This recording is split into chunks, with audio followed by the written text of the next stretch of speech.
So I just, so this is like one of the pictures when I started photography. This is my first shoot that I did. And this was a shoot that I did in exchange of a coffee. So that's it.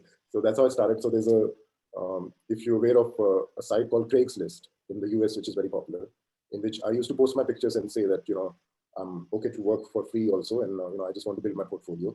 And, this girl contacted me and she wanted me to do her portfolio. And she just bought me a coffee. And that's how I started building my portfolio. And so similar to this, this is the first wedding engagement shoot that I did. And I also shot the wedding.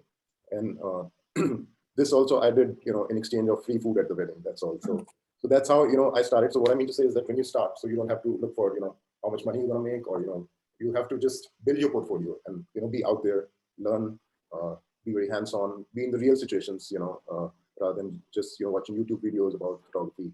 So more time you spend out with the camera, then more knowledge you'll get, more exposure you'll get. Right.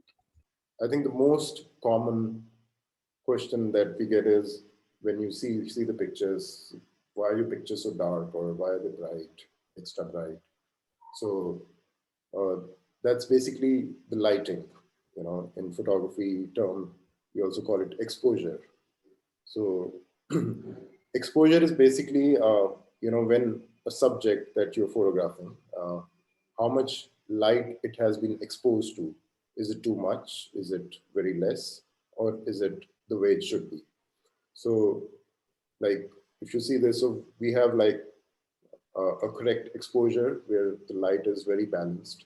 So the one on the left is overexposed, in which we see shadows. So all the dark elements in the picture, we call them shadows.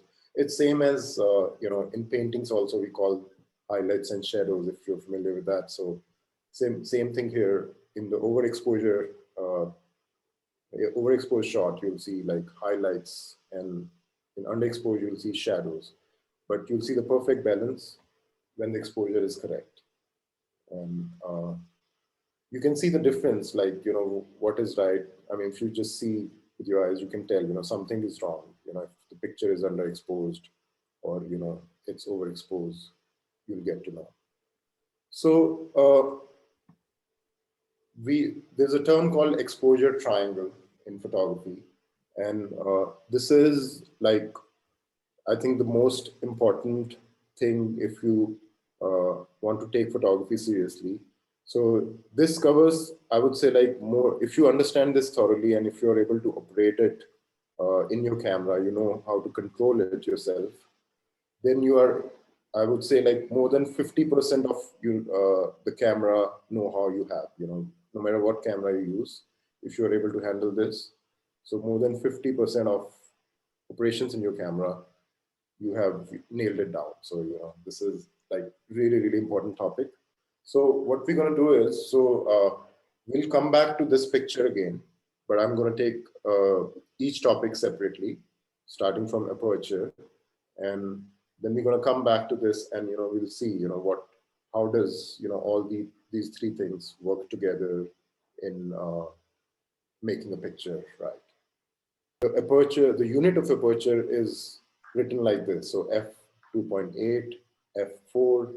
So the smaller the number, the bigger the aperture. So which means the aperture, the f2.8 is actually referring to the aperture blades, not the, the hole or the window which it's creating. So f2.8 is, the blades are opening more. Yeah. So, and f4 is the blades are opening less.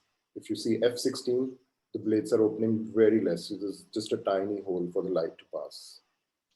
So what happens, if I do f2.8 versus, f16, which is, in this chart, it's like the extreme, right? So what happens is in f2.8, it's going to be the same thing. If I open the windows curtains full, right? So there's going to be a lot of light coming in. Versus if I open the windows curtain just a little bit, just like for a peek, just a little bit light is going to come in.